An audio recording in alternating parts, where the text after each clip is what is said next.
a social enterprise startup company based in Boston, Massachusetts, and we're producing the Leverage Freedom Chair. It's an off-road, all-terrain wheelchair designed for the harsh conditions found in developing countries. Myself and my co-founders met while we were students at MIT studying mechanical engineering and founded the company after we graduated.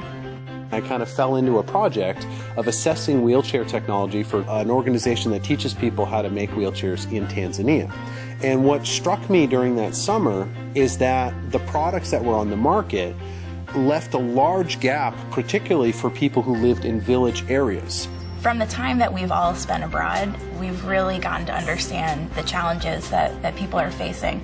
If you're somebody with a disability in a developing country, in addition to the stigma that you're already facing, just getting around is very difficult. There was a need for a totally new type of device that could both go fast and efficiently on rough terrain, but also be small enough to use indoors. And that's what started the Leverage Freedom Chair project. We call it the Freedom Chair because it allows a certain freedom that other technologies don't. That's freedom to get where you want to go.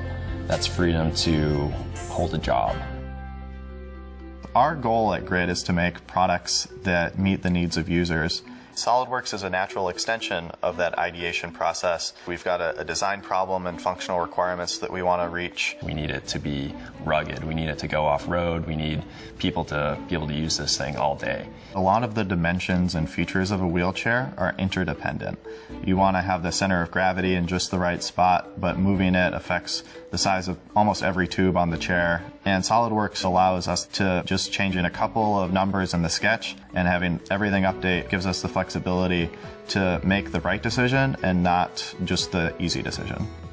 How could we make a mechanical system that would be kind of like a mountain bike for your arms, that could enable you to go fast and efficiently on flat ground, but give you enough torque, to climb steep hills in sand and mud? We could just have a lever system where we grab at different points on the lever to change the effective length of the lever. So if we needed to get a lot of torque and a lot of leverage, you grab high on the lever, you can go through mud and sand, and if you want to go faster, you grab low on the lever, and you can push through a big angle every stroke.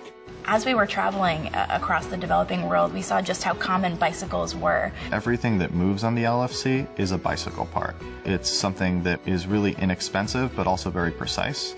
These are engineered products that are robust. They're meant for human forces. Knowing that they can just go to their local bike shop and get something fixed is really important to us. One of the parts that's going through a redesign right now is the seat of the wheelchair. The seat plate is made out of welded steel tubes. The issue, though, is that it requires a lot of labor to put together that we'd like to phase out as we move to higher volumes. And we've taken advantage of the SolidWorks sheet metal toolkit. We can get something that is really lightweight, really easy to manufacture. Instead of having something that was 9 pieces, we have something that's just a single piece. We're going through a new design process now to make a lighter weight, easier to manufacture footplate that we can use in the next generation of wheelchairs. So we've modeled this up to simulate the person transferring all of their weight on one side of the footplate. It's kind of a worst case scenario for us. Based on these FEA results with the high stress area along here and also kind of along the surface of the box extrusion, aluminum's great because it's lightweight, but in this case, we're probably going to switch this to steel. It'll be a much cheaper part. It'll also be a lot stronger. As an engineer, I like making things. I want to impact people.